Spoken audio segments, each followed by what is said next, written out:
Cincinnati Bengals travel on the road to Tampa Bay. The Bengals find themselves 3.5-point favorites, though a influential place far away this has moved to 4. So if anyone is wondering where this may or may not end up by the time this is all said and done, 44.5 is your total. Adam, we have a battle of the GOAT versus Tom Brady, and it is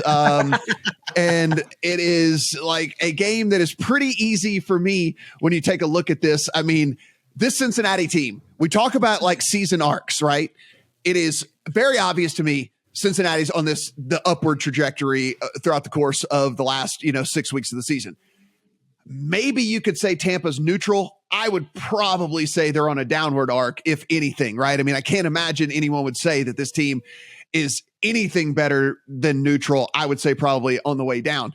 People are worried about this Tyler Boyd and this T. Higgins situation. Both are practicing limited, so the likelihood is at least one of the two goes. So it'll be Chase and one of the two out there.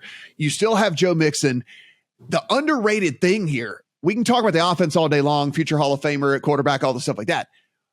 The defense is what we should be talking about here. This has been a top 10 unit in the NFL for over half the season now. I mean, like, they are really, really good, specifically with DJ Reader out there who can plug up the middle and allow them basically to drop back and use these cover guys that they have in this defensive scheme, which, by the way, I know Steven will. I'm not even going to take Steven's thunder here about the defensive side of the ball for Cincinnati. I'll let him do that. But I don't trust Tom Brady and this Buccaneers offense to be able to do anything against his defense. And I weirdly can't believe that I'm saying on a team that is quarterbacked by Jesus H. Burrow that I'm actually more on the handicap of this defense versus the Bucs offense than I am the opposite way around.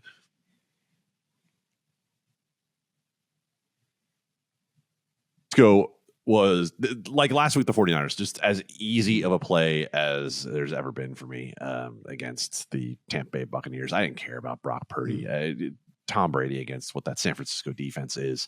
And it's not Tom Brady even so much as the rest of this offense. Like, it's broken. Yeah.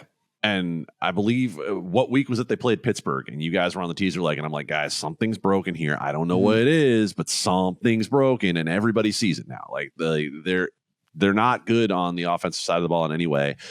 The defense can't carry them. The defense can't carry an offense that bad, no matter how much talent there is on that defense.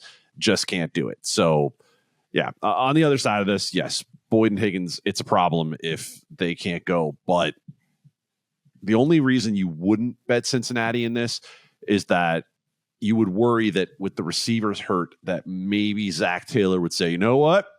It's got to be a Samaje Perine Joe Mixon game. That's the only thing that would keep you off Cincinnati. Yeah, that's true. I mean, there is always, and we should say this I'll say it every single time, Steven, there's always the caveat that Zach Taylor is still calling the shots for Cincinnati, and he makes some bonehead plays basically every single week, some bonehead calls. That being said, he was smart enough to get away from what he was doing early on in the season on the offensive side of the ball, and this has been one of the best offenses since. So maybe there's a little bit there. Not only Adam just mentioned the defense from the Bucs, that they can't carry this team anymore. Not only that, but the defense is beat up as well, like entering this game. Now, it does look like they'll get Sean Murphy Bunting back in this game, but there's a lot of other guys that are going to be if they do try to play. Vita Vea doesn't look like he's going to be out there. Antoine Winfield, if he plays, looks like he would be pretty beat up pretty terribly. So I mean, Jamel Dean doesn't look like he's going to be out there. So there's a lot of injuries on the defensive side of the ball to go along with the fact that they hadn't been playing very well lately. So you left me the defense of the I did. Of the Bengals. I knew you wanted to. I was about to go there, and I'm like, no, this is Steven's bread and butter. I'm going to let him do it. Lou Anarumo is a star in the making in the NFL coaching world. This guy should be a head coach next season. What he has done in particular with halftime adjustments over the past 2 years has been Belichickian, is how good he's been. It's been night and day compared to what they do in the first half. So I love that, first of all. If they were to ever fall behind in games, they always have a chance to come back in the second half with the offense that they have and also the defensive adjustments.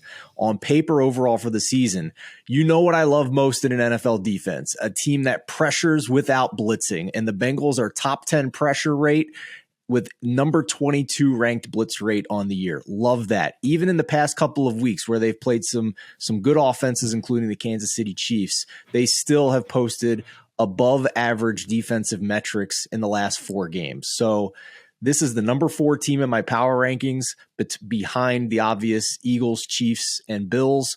I think they have every chance to make another run in the postseason this year, now that we're seeing a little bit more of what we want out of this offense. So with that being said, though, Matt, I did not bet them to cover more than a field goal in this game on the road. I was a little bit gun shy to do that with the receiver injuries. The way I played it was kind of a playoff-like money line parlay, so a miniature teaser, so to speak. So money line parlay on the Bengals and the 49ers for me, but obviously that game's over. I still think parlaying the Bengals money line with a team like the Vikings, who I think is highly likely to beat the Colts, a team like even the Lions this week, who I think is highly likely to beat Zach Wilson. You can get some really good plus money there, I think, is how I want to play the Bengals this week.